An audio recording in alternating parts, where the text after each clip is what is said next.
I'm Stephanie, and welcome to Wine Club. This is the playlist where I drink good wine while I whine about bad books. And normally when I film these, I open a bottle and tell my husband so he can have a glass if he wants. But writing this review, I went through a lot more wine than I was expecting. And since it is fall, I may actually be switching over to this pumpkin stout by Elysian. I do apologize to the brewer. But it is fall, it is September. I am ready for pumpkin things because apparently I'm a basic bitch. So we're going to be changing it up a little bit on Wine Club today. So today I am reviewing the highly anticipated and disappointing for me, The September House by Carissa Orlando. So before I get into the review, I do want to say that there are going to be spoilers in this video. And surprisingly, I am filming this before I even finish out the month. Normally I wait to release my non-spoiler review first and then do this Wine Club or Books and Bubbly spoiler version. But I can't wait. I want to get this out before September ends because I have a lot to say about this. But if you don't want to be spoiled, please do wait until about early October when I'll release my What I Read in September review, and that will not spoil anything in this book. And as I always say, these reviews are not about the authors, but solely about the books. So let's see why I was so excited to read this book. I mean, look at this cover. This is a great cover. So spooky. So ready for fall and things howling at the moon. Okay, I am reading some of these pull quotes from other authors.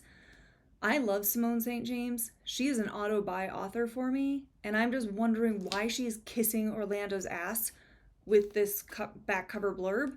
Shocking, electrifying, and absolutely original, Carissa Orlando takes us on a journey that moves from savagely funny to terrifying with the turn of a page.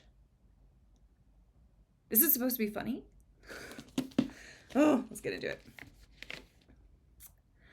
A woman is determined to stay in her dream home, even after it becomes a haunted nightmare in this compulsively readable, twisty, and layered debut novel. When Margaret and her husband Hal bought the large Victorian house on Hawthorne Street, for sale at a surprisingly reasonable price, they couldn't believe they finally found a home of their own. Then they discovered the hauntings. Every September, the walls drip blood. The ghosts of former inhabitants appear, and all of them are terrified of something that lurks in the basement. Most people would flee. Margaret is not most people. After 4 years, Margaret has learned how to live with the house. It's her house after all. But Hal can't take it anymore, and he leaves abruptly.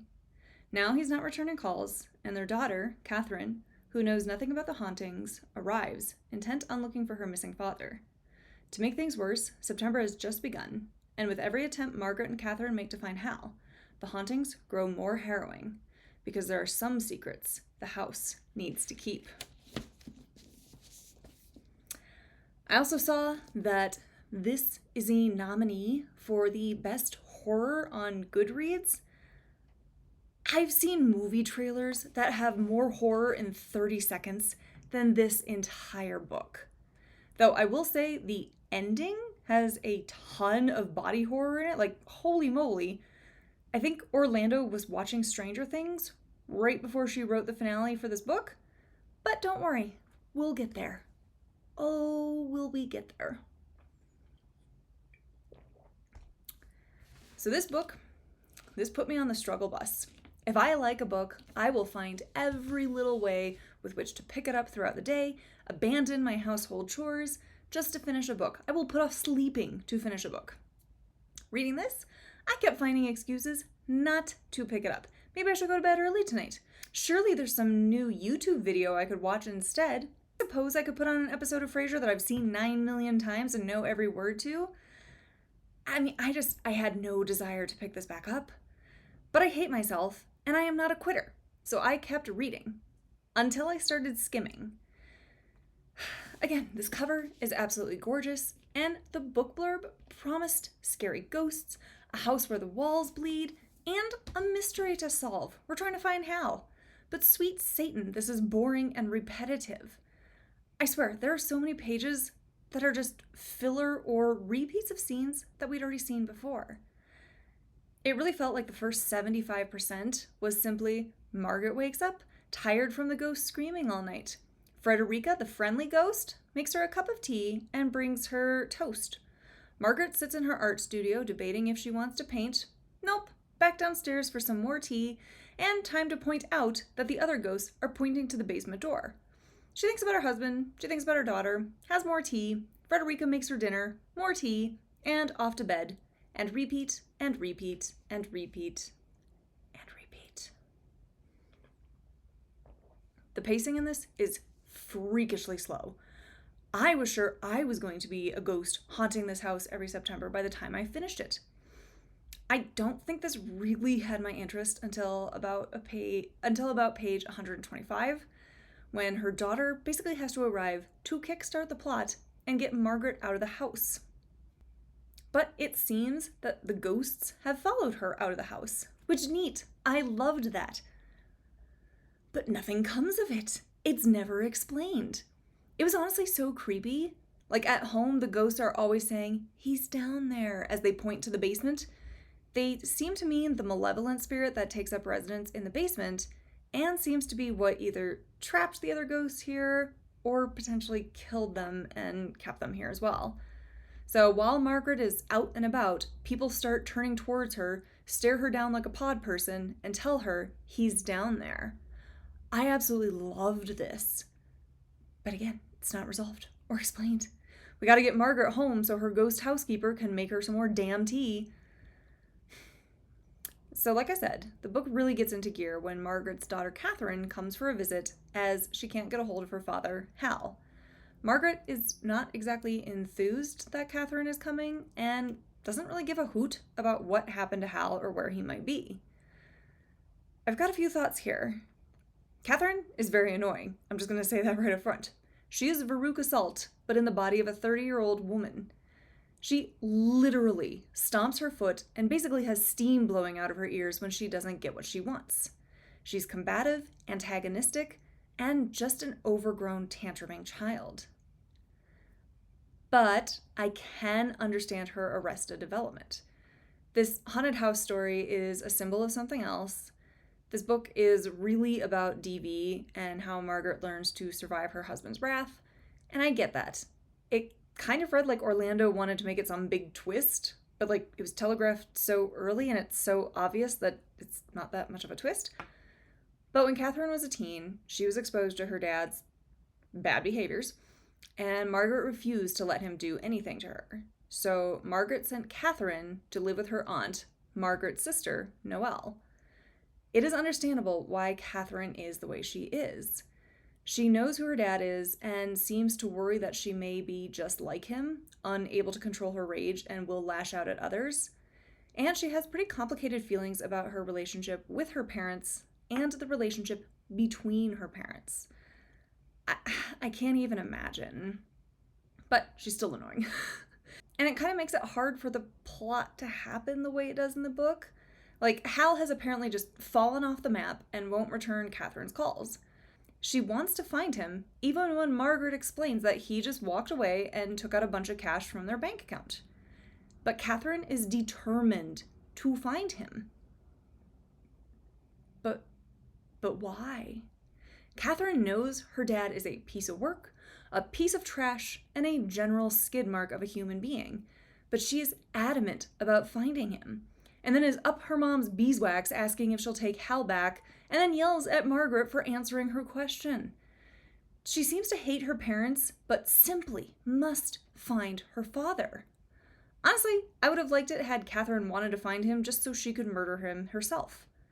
It didn't seem like Catherine, knowing what her dad did to her mom, would really be that keen on finding out what happened to him.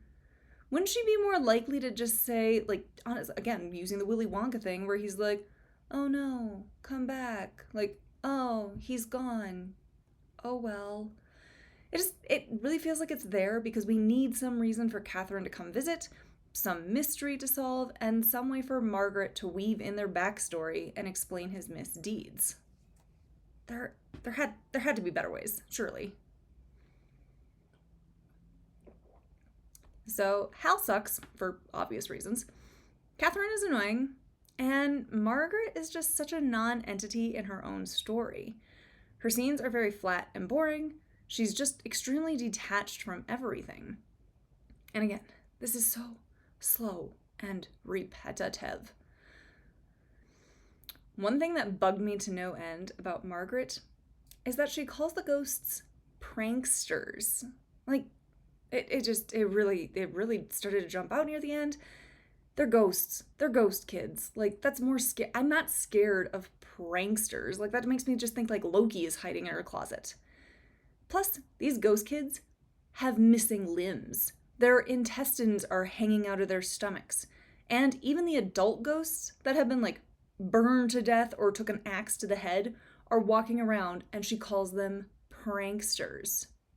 When Margaret touches them or walks through them, she sees their last moments of their life and like fully feels how they died. She knows how awful their deaths were, but calls them pranksters? What the hell, Margaret?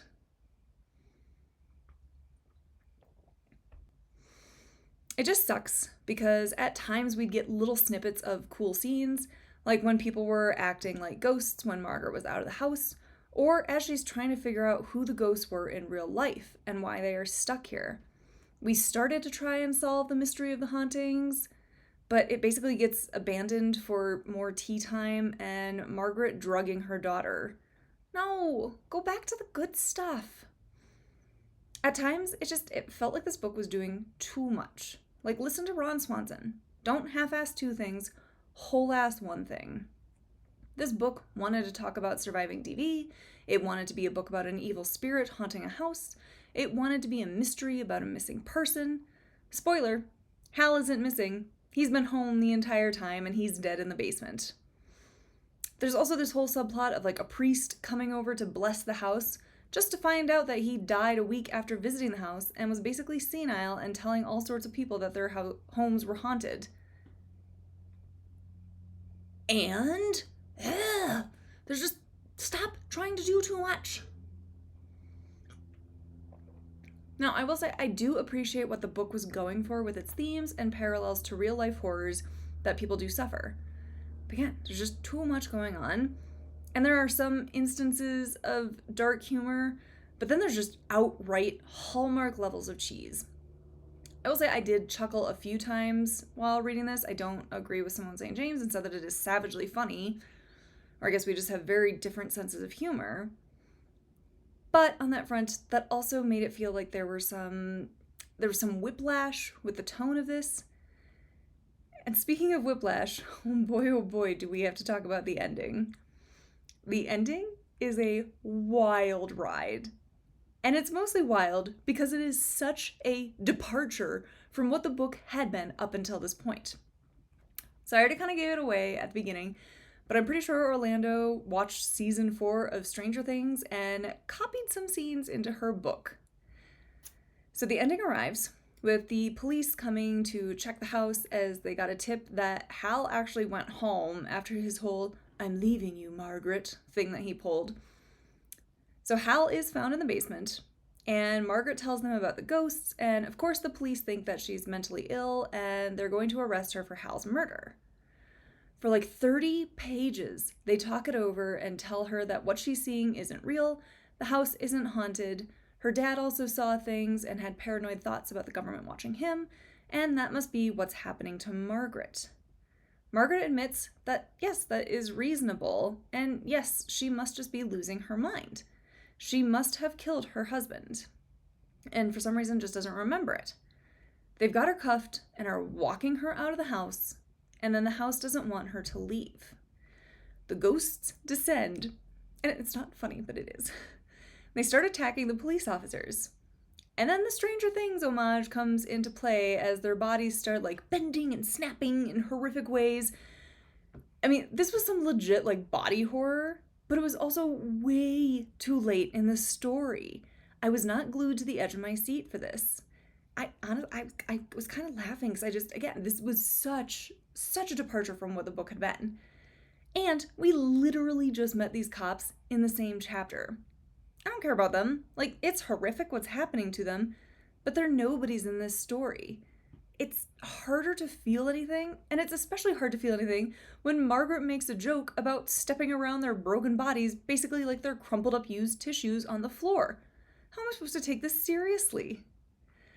These scenes also went on like way too long and were just too drawn out, on top of the overall feeling of the entire book having been drawn out. And then we have this cartoon-style showdown with the evil spirit in the basement. So there was this whole mystery about it being this kid, Ted Vale, or Master Vale, as Margaret calls him.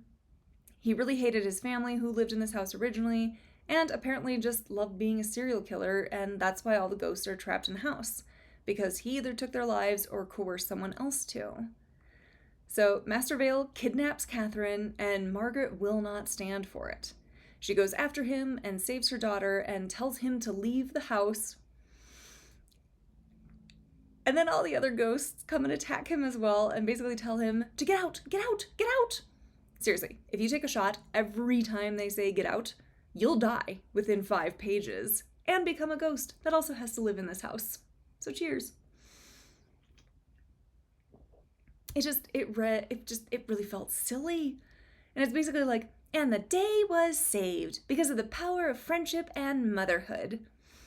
I know it was supposed to be this big moment, but it was so overdramatic and over the top that it became comical instead of poignant. I mean, we go from Master Vale snapping people's bodies and bones in half to ghost kids attacking another ghost and pushing him out the front door, where I think like Margaret beats him up with something.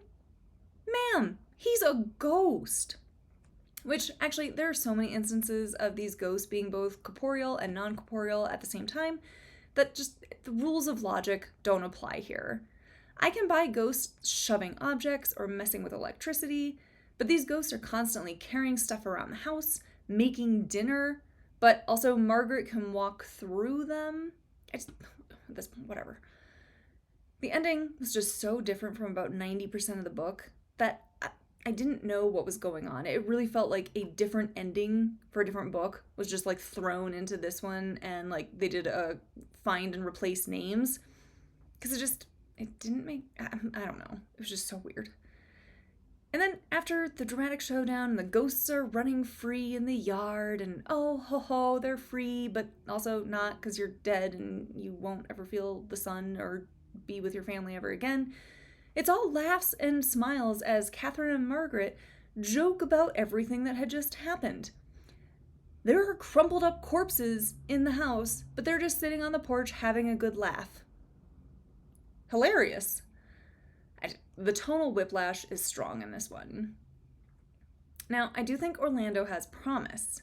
Her writing style is fine, though I did get annoyed at some of the word repetition, but this also bugged me in Gillian McAllister's work as well. So this could just be an isolated, it doesn't work for me thing, but this is my channel. I'm going to talk about the things that I didn't like. I also think if Orlando had a very clear picture of what she wanted this book to be and had plotted it a bit better, it would have been a much better read. As it stands, it feels like it's just, again, just trying to do too much and fall into too many genres that it just doesn't hit the nail on the head for any genre. I'm still kind of debating what I want to rate this. This is a debut, and I do give Orlando major props for getting her work published. That is great, and I am so happy for her. But this doesn't really feel like it was ready for print. Again, that ending just feels tacked on, and I don't get it. I think I'm going to give this 2 stars. I guess I'm cementing it. I'm giving it 2 stars.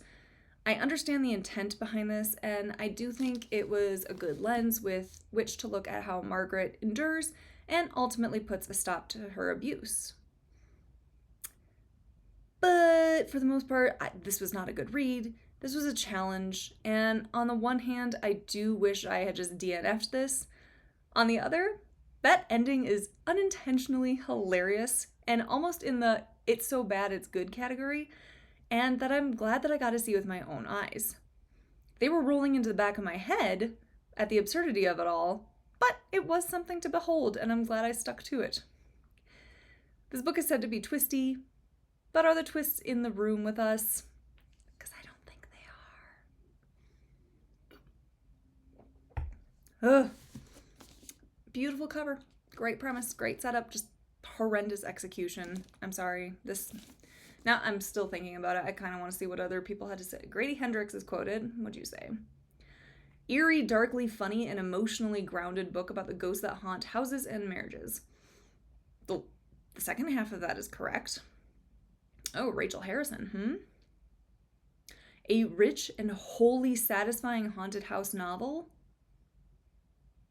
This is not satisfying. Ooh. Okay, I haven't read Jesse Q. Sutanto, but a genre-blending masterpiece that is part horror, part complex psychological suspense, and part dark humor. All of it tied together with beautiful prose. It creeped me out in the best possible way. Now, you must be really easy to creep out. I get what she's going for. I understand. But there's a lot going on with this guy. Ugh. If you have any recs for good ghost stories that I should add to my October to be read pile, please leave your recs in the comments below. Though I do already have a few, hopefully, scary reads lined up for October. Like, I think I've got like The Haunting on Hill House, Incidents Around the House, Hidden Pictures. I mean, I have been hoarding these books all year just waiting for spooky season. So I'm really hopeful I can make a redemption after this disappointment of a haunted house story. Otherwise, thank you for joining me at, well, wine club, but I guess tonight it is a little bit of beer club. But thanks for joining me, and I hope to see you again.